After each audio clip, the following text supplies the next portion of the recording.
بسم اللہ الرحمن الرحیم۔ دارالحکمت الخالدیہ میں خوش آمدید۔ ہم اپنی آج کی اس ویڈیو میں حکایت عثمانی کی حکایت نمبر 7 جو کہ ایک نظم ہے بہاروں کا بیٹا، اس کی شرح کریں گے۔ میں بہاروں کا بیٹا بیان کیے دیتا ہوں اور ملک عثمان صاحب اس کی شرح فرماتے ہوئے اس کے مختلف پہلوؤں پہ روشنی ڈالیں گے۔ قصہ ہے ایک گلشن کا جس میں آنا جانا تھا بہاروں اور خزاؤں کا۔ بہاروں نے جب آنا ہوتا خزاؤں کو تھا جانا ہوتا۔ خزاؤں کی جب باری ہوتی بہاروں کی تیاری ہوتی۔ ایک بار لیکن ایسا ہوا الجھ پڑا خزاؤں سے بیٹا ایک بہاروں کا۔ ایسا چلا ہے صدیوں لیکن پر پکا دستور نہیں، ہم کو جانا منظور نہیں۔ یہ گلشن ہمارا ہے اور سارے کا سارا ہے۔ اشارہ، کوئی رسم قدیم تو ہو سکتی ہے لیکن ضروری نہیں کہ وہ صحیح بھی ہو۔ بسم اللہ الرحمن الرحیم۔ السلام علیکم۔ جیسا کہ آپ نے محمود صاحب سے حکایات عثمانی میں سے ایک آیت بہاروں کا بیٹا کا متن سماعت فرمایا، اور اس ویڈیو کے شروع میں آپ نے ایک بہت خوبصورت گرافک بھی دیکھا جس میں بہاروں کا بیٹا جو ہے وہ گلشن کے گیٹ پہ کھڑا ہے اور وہ خزاؤں کو اندر نہیں آنے دے رہا۔ تو بنیادی طور پر اس حکایت میں 3 میجر کنسیپٹس ہیں۔ ایک بہاروں کا بیٹا یا بیٹا، اور ایک گلشن، اور ایک بہار اور خزاں۔ سب سے پہلے بیٹے سے ہماری کیا مراد ہے؟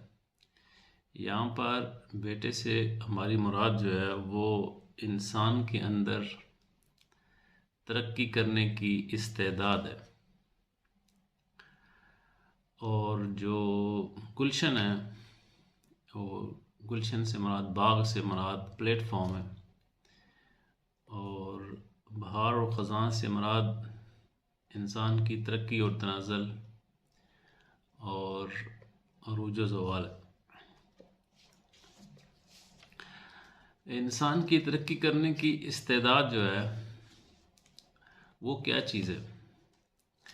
اس میں میں آپ کو علامہ اقبال کے 2 شعر سناتا ہوں۔ علامہ اقبال نے فرمایا، تو شب آفریدی چراغ آفریدم، سفال آفریدی ایاغ آفریدم، بیابان و کوثار و زاغ آفریدی، خیابان و گلزار و باغ آفریدم۔ کہ تو نے رات بنائی، میں نے چراغ بنایا۔ اللہ تعالیٰ سے مخاطب ہو کر کہتے ہیں، تو نے مٹی بنائی، میں نے اس سے پیالے بنائے، برتن بنائے۔ تو نے بیابان اور کوثار اور جنگل پیدا کیے، اور میں نے گلشن اور باغ بنائے۔ یعنی انسان جو ہے اس کے اندر یہ استعداد ہے کہ وہ فطرت کو مزید زینت کی طرف لے کر جاتا ہے۔ مولانا فرماتے ہیں، خواجہ چو بیلے بدستے بندہ داد، خود بخود معلوم شد اورا مراد۔ کہ مالک نے جب کدال جو ہے وہ اپنے ملازم کے ہاتھ میں دیا تو خود بخود معلوم شد اورا مراد، تو اس ملازم کو خود بخود پتہ چل گیا کہ یہ جو کدال میرے ہاتھ میں دیا ہے تو اس کا مطلب ہے کہ میں نے کوئی محنت کرنی ہے۔ فرماتے ہیں کہ اس طرح اللہ تعالیٰ نے انسان کو ہاتھ اور پاؤں دیے ہیں، تو ہاتھ اور پاؤں جو ہے یہ بذات خود اس چیز کا اعلان ہے کہ انسان جو ہے کچھ کرنے کے لیے دنیا میں پیدا ہوا۔ ہم دیکھتے ہیں کہ قرآن پاک میں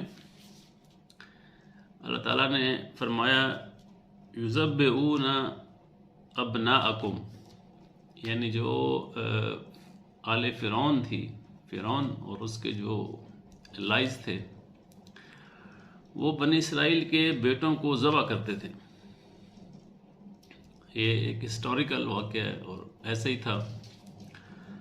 تو جو ہے اس کے وائڈر میننگز میں اس کا مطلب یہ ہے کہ وہ جو بنی اسرائیل تھے وہ ان سے ان کی ترقی کرنے کی استعداد جو ہے وہ چھین لیتے تھے، یعنی ان کو بانڈیج میں رکھتے تھے اور ہمیشہ استحصال میں رکھتے تھے، اور ان کی جو ترقی کرنے کی صلاحیت تھی وہ ان کو اس طرف نہیں جانے دیتے تھے۔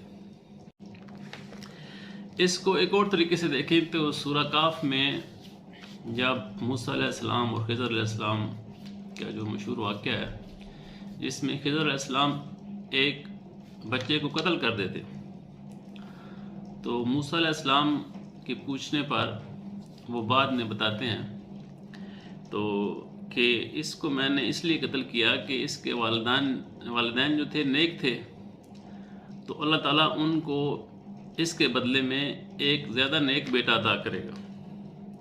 وَأَمَّا الْغُلَامُ فَكَانَ أَبَوَاهُ مُؤْمِنِينَ، کہ اس کے جو ابوا تھے، جو والدین تھے، وہ نیک لوگ تھے، تو ہم نے چاہا کہ ان کا بیٹا بھی نیک ہو۔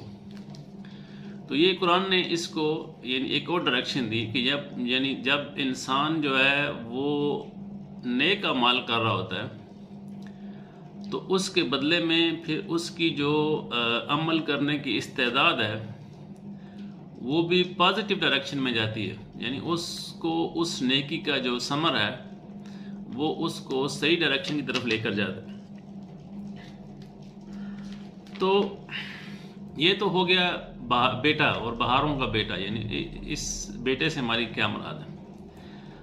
اب دیکھیں گلشن سے کیا مراد ہے۔ وہ بہاروں کا بیٹا جو گیٹ پہ کھڑا ہے اور خزاں کو اندر نہیں آنے دیتا۔ تو یہ جو سٹرگل ہے یہ انسانی زندگی اور اس کائنات کے مختلف لیولز پہ جاری ہے۔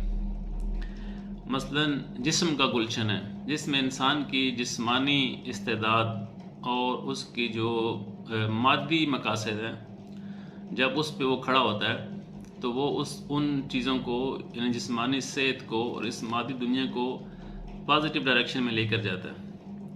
اس طرح روح کا گلشن ہے جس میں انسان اپنی روحانی استعداد کو اس طرح بڑھاتا ہے کہ وہ خزاؤں کو اندر نہیں آنے دیتا، یعنی اپنی روح کو اس حد تک بڑھاتا ہے کہ اگلی زندگی میں الٹیمیٹ لائف میں وہ کامیاب ہو جاتا ہے۔ اسی طرح اس زمین یعنی اس پلانٹ کا گلشن ہے جس میں ہماری ذمہ داری جو ہے وہ انوائرمنٹ کی پروٹیکشن ہے کہ ہم ماحولیات کی جو چیزیں جو ماحولیات کے خلاف ہیں ان کو نہ کریں، جیسے پانی کا ضائع کرنا یا پلانٹیشن نہ بڑھانا وغیرہ پورا۔ تو یہ ایک پلانٹ کا گلشن ہے۔ اس طرح ہماری سوشل لائف ہے کہ سوشل لائف جو ہے وہ اس کو ہم اس طرح ڈیزائن کریں، اپنی استطاعت سے استعمال کریں کہ زندگی اور معاشرہ اور قومیں لوگوں کے فائدے کے لیے کام کریں۔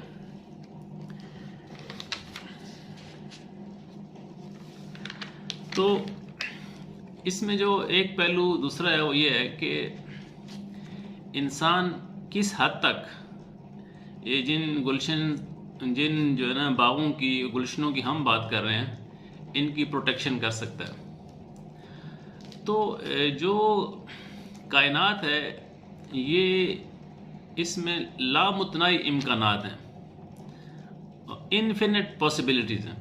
تو اللہ تعالیٰ کی ذات جو ہے وہ ان ساری لامتناہی امکانات یا انفینٹ پاسبلٹیز کا احاطہ کیے ہوئے، یعنی اللہ تعالیٰ کی طرف سے جب ہم دیکھیں تو یہ سب چیزیں تو اس کے کنٹرول میں ہیں، اس کے علم کے احاطے میں ہیں۔ لیکن جب انسان اپنی جہت سے دیکھتا ہے کہ ایک آدمی کے سامنے جب لامتناہی امکانات ہیں تو اس لامتناہی امکانات میں وہ اختیارات کا حامل ہے۔ تو یہ جو ساری کوشش ہے جو گلشن میں خزاؤں کے داخلے کو روکنے کی، تو اس کے لیے انسان اپنی استعداد کو استعمال کرنے کے حوالے سے لامتناہی امکانات رکھتا ہے۔ تو اللہ تعالیٰ ہمیں جو ہے ہماری زندگی میں ہماری جو استعداد ہے اس کو ہماری زندگی سے ریلیٹڈ جتنے بھی گلشن ہیں ان کو خزاؤں سے پروٹیکٹ کرنے کے لیے استعمال کرنے کی توفیق عطا فرمائے۔ السلام علیکم ورحمۃ اللہ وبرکاتہ۔